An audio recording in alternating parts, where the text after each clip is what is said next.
الحمدللہ رب العالمین والصلاة والسلام علی سید الانبیاء والمرسلین اما بعد فاعوذ باللہ من الشیطان الرجیم بسم اللہ الرحمن الرحیم۔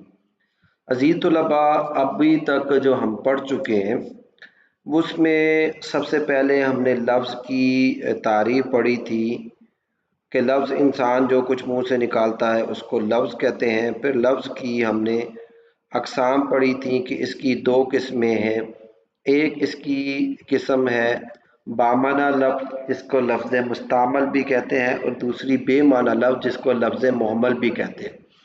پھر بامعنی لفظ کی ہم نے دو قسمیں پڑھ لی تھیں، ایک مفرد اور ایک مرکب۔ مفرد وہ اکیلا لفظ جو اکیلے معنی پر دلالت کرے، اور مرکب دو یا دو سے زیادہ کلمات کے مجموعے کو کہتے ہیں۔ پھر اس کے بعد ہم نے آپ کو بتایا تھا کہ مفرد کی تین قسمیں ہیں، اسم، فعل اور حرف، اور ان تینوں قسموں کو 6 اقسام کہتے ہیں۔ پھر ہم نے جو مزید پڑھ لی تھی وہ 6 اقسام پڑھی تھی۔ 6 اقسام کا مطلب ہے 6 قسمیں، اور یہ کیا کون کون تھی؟ ثلاثی مجرد، ثلاثی مزید فی، رباعی مجرد، رباعی مزید فی، خماسی مجرد اور خماسی مزید فی۔ اس کے علاوہ جو ہم نے پڑھ لیا تھا وہ 7 اقسام پڑھی تھی۔ 7 اقسام کیا تھی جی؟ ان میں سے پہلی قسم صحیح تھی جس کے اندر حمزہ، 2 حروف ایک جنس کے اور حرف علت نہیں پائے جاتے۔ دوسری قسم معموز کی تھی کہ جس کے اندر حمزہ پایا جاتا ہے، پھر یہ معموز الفا بھی ہوتا ہے، محفوظ اللام بھی ہوتا ہے اور معموز العین بھی ہوتا ہے۔ تیسری قسم ہم نے مضاف پڑھی تھی کہ 2 حروف ایک جیسے آ جائے۔ مثال پڑھی تھی کہ جس کے حروف اصلیہ میں فا کلمے کے مقابلے میں حرف علت آ جائے۔ اجوب پڑھی تھی کہ جس کے حروف اصلیہ میں عین کلمے کے مقابلے میں حرف علت پڑ جائے۔ اور ناقص پڑھی تھی جس کے حروف اصلیہ میں لام کلمے کے مقابلے میں حرف علت آ جائے۔ پھر ہم نے لفیف پڑھی تھی کہ جس کے اندر 2 حروف علت پائے جائیں۔ اب وہ اکٹھے ہوں گے تو وہ لفیف مقرون ہوں گے، علیحدہ ہوں گے تو لفیف مفروق ہوں گے۔ آج جو جی ہمارا سبق ہے وہ ہے جی ہمارا سبق معرب اور مبنی کے بارے میں۔ معرب اور مبنی اصل میں یہ نحو کے اندر بھی استعمال ہوں گی، اور معرب اور مبنی کی ڈیفینیشن آپ کو صرف کے اندر بھی بیان کر دیے جاتے ہیں۔ معرب کیا ہوں گے؟ وہ کلمے ہوں گے، وہ کلمہ ہوگا جس کا آخر کسی عامل کے آنے کی وجہ سے بدل جائے گا۔ یاد رکھیے کہ 3 اعراب ہیں اور یہ تینوں کسی حرف کے آخر میں آتے ہیں۔ ہمارے پاس ایک جو اعراب ہے وہ زبر ہے، ایک زیر ہے اور ایک پیش ہے، جس کو ضمہ، کسرہ اور فتح بھی کہتے ہیں۔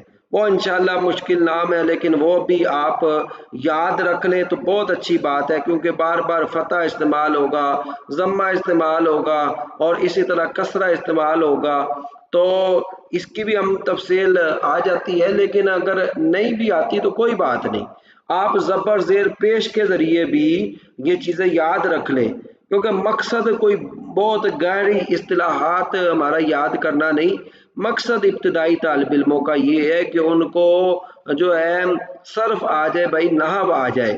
اب وہ زبر زیر پیش کے ذریعے آ جائے یا پھر ضمہ فتح کے ذریعے آ جائے، کوئی بات نہیں، ابتدائی سطح پر اگر آپ اتنا بھی کر لیتے ہیں تو یہ اچھی بات ہے۔ اب دیکھیں معرب کیا ہوگا کہ وہ کلمہ جس کا آخر عامل کے آنے کی وجہ سے بدلتا ہے۔ یاد رکھیں بڑی پیارے بچوں، سادی سی بات ہے، ہمیشہ جو بھی کسی بھی لفظ کا آخر تبدیل ہوتا ہے اس آخر پر کبھی زبر آ جاتا ہے، یہ زبر بھی کسی زبر دینے والے عامل کی وجہ سے آئے گا، کبھی زیر آ جائے گا، کبھی پیش آ جائے گا۔ اب اس مثال کے اندر دیکھیں، جاءنی زید رأیت زیدا مررت بزید، ایک مقام پر دیکھیں پیش آ رہا ہے، ایک پہ زبر آ رہا ہے اور ایک پر زیر آ رہا ہے۔ اب یہ بدل رہی ہیں، کبھی زبر آ رہا ہے، کبھی زیر آ رہا ہے، کبھی پیش آ رہا ہے، تو یہ زید جو ہے اس کا دال بدل رہا ہے نا جی، تو لفظ زید سیدھی سی بات ہے یہ معرب ہوگا۔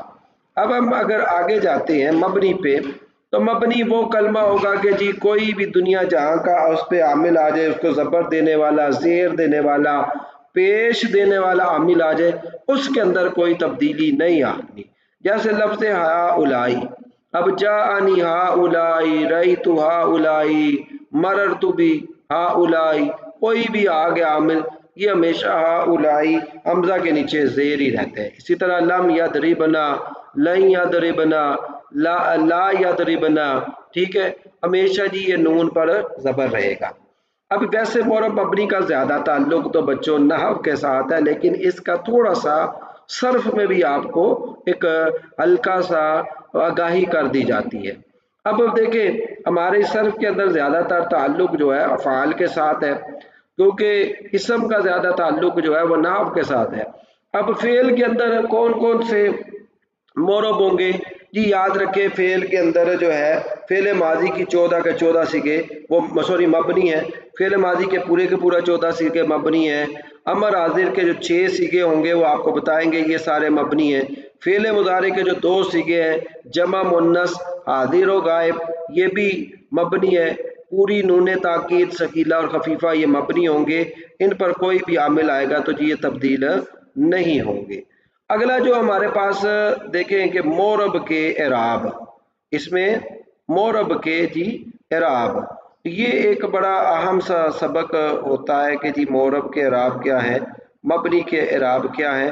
ہم اس کو ذرا سادہ الفاظ میں دیکھ لیتے ہیں کہ معرب کے ہمارے پاس 4 طرح کے اعراب ہوں گے۔ اعراب ویسے بھی 4 ہی ہیں، زبر، زیر، پیش اور سکون۔ تو معرب کے اعراب کیا ہو جائیں گے؟ معرب کے اعراب جس کا کہتے ہوں گے جی رفع، نصب، جر اور جزم، ٹھیک ہے جی۔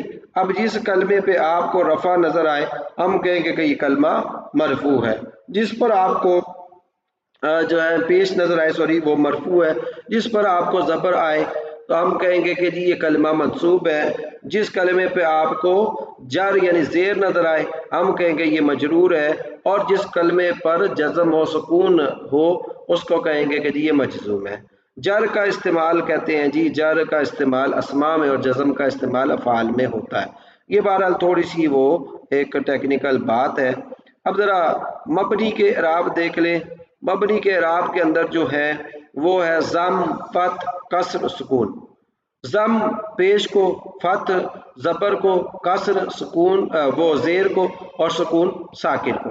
اب جس کلمے پہ آپ کو پیش نظر آئے مبنی کے اس کو ضم یعنی ضم نظر آئے تو ہم کہیں گے کہ یہ کلمہ مبنی بر ضم ہے، جس پر آپ کو فتح نظر آئے یعنی زبر نظر آئے اس کو کہیں گے کہ یہ کلمہ مبنی بر فتح ہے، جس پر آپ کو کسر یعنی زیر نظر آئے ہو مبنی ہم کہیں گے جی مبنی بر کسر ہے، اور جس پر سکون آئے تو اس کو کہیں گے کہ جی یہ مبنی بر سکون ہے۔ دوسری بات یہ کہ دونوں کے مشترکہ اعراب بھی ہوتے ہیں، اس کو ضمہ، فتحہ، کسرہ اور سکون۔ تو ضمہ فتحہ بھی کہتے ہیں، کسرہ بھی کہتے ہیں اور سکون بھی کہتے ہیں۔ تو جس کلمے پر ضمہ ہو اس کو مضموم کہہ دیتے ہیں یعنی پیش ہو، جس کلمے پر زبر ہو فتحہ ہو اس کو مفتوح بھی کہہ دیتے ہیں، جس پر کسرہ ہو اس کو مکسور کہہ دیتے ہیں، اور جس پر سکون ہو اس کو ساکن کہتے ہیں۔ تو آج کے لیے بچوں اتنا ہی آپ نے ذہن میں رکھنا ہے۔ کچھ کلمات معرب ہوں گے جن کی تبدیلی ہو جاتی ہے، اور کچھ کلمات مبنی ہوں گے جن میں تبدیلی نہیں ہوتی۔ تو جن کے اندر تبدیلی ہو جاتی ہے معرب ہے، جن کے اندر تبدیلی نہیں ہوگی وہ مبنی ہوں گے۔ اس کے بعد جی اگلا سبق جو ہے اس کو ہم انشاءاللہ کل پڑھیں گے۔ ساتھ ساتھ بچوں ان چیزوں کو لیکچروں کو بار بار سنیں، ان کے نوٹس بنائیں، ان کو یاد کریں۔